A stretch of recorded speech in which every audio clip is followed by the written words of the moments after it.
Once upon a time, in a small town nestled in the heart of Ohio, there lived a young boy named Leo. He resided with his parents in a cozy house on the outskirts of town. Leo was notoriously unmotivated.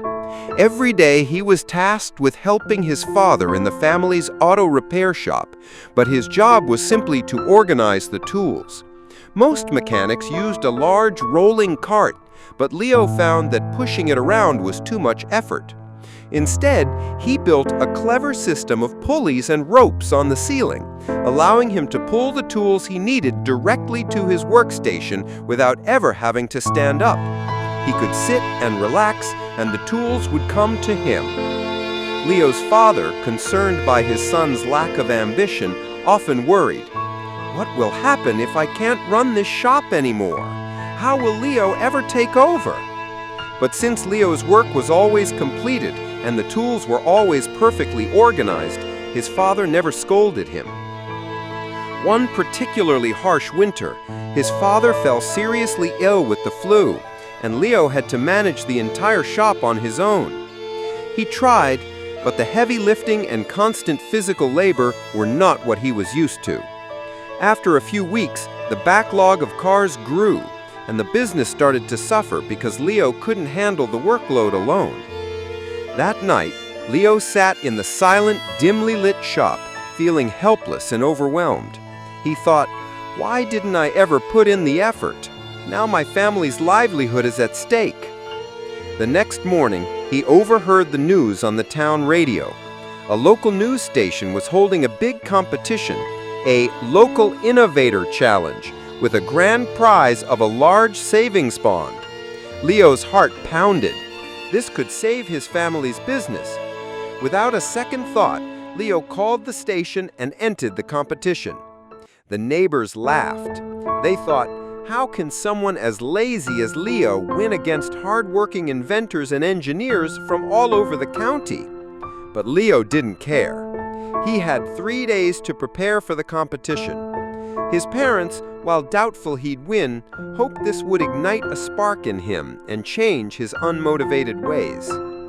3 days later, the competition began. All the participants were gathered in a large field near a river. Many of them were strong and physically fit, which made Leo nervous. "How can I compete with these people?" he thought. Then the rules were announced. They had to cross the river, and the first 3 to get to the other side would move on to the next round. The countdown started. 3, 2, 1, go! Everyone immediately jumped into the frigid water and started swimming, but Leo stayed behind. He thought, "There's no way I can win if I just swim." Suddenly, an idea sparked in his mind. He ran to the riverbank, found a discarded inner tube and some pieces of driftwood, and quickly fashioned a small makeshift raft. He used another piece of wood as a paddle. "This is a race to cross the river, not a swimming race," he mused. "I may not be strong, but I can be smart." As the other contestants grew tired from swimming against the current, Leo paddled across the river slowly but surely, passing many of them. In the end, Leo finished third, qualifying for the next round. 2 other participants, both strong triathletes, also made it. The next day, the final competition began. Each contestant was given a large, heavy crate. The task was to push the crate 100 yards to the finish line. Behind them was a pile of various tools, but they could only pick one to help them. The first contestant quickly grabbed a rope and started pulling the crate. The second contestant took a small dolly to try and roll his crate. Leo, however, didn't rush. He thought carefully about the tools. "I can't win with brute force. I need to think smarter," he said to himself. After thinking for a while, Leo chose a small bottle of cooking oil. The crowd was confused. How could a bottle of oil help him move such a big crate, they wondered.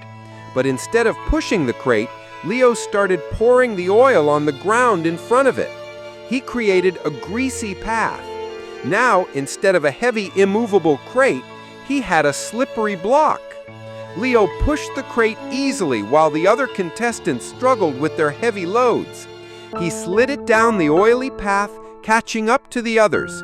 With all his determination and ingenuity, Leo was the first to cross the finish line. The crowd erupted in cheers. No one had expected the unmotivated boy to win.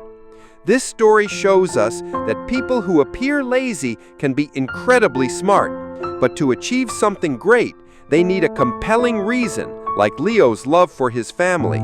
So if you ever feel lazy, find a strong motivation to work hard, whether it's for your family, your dreams, or proving others wrong. A big goal can motivate you to give your best.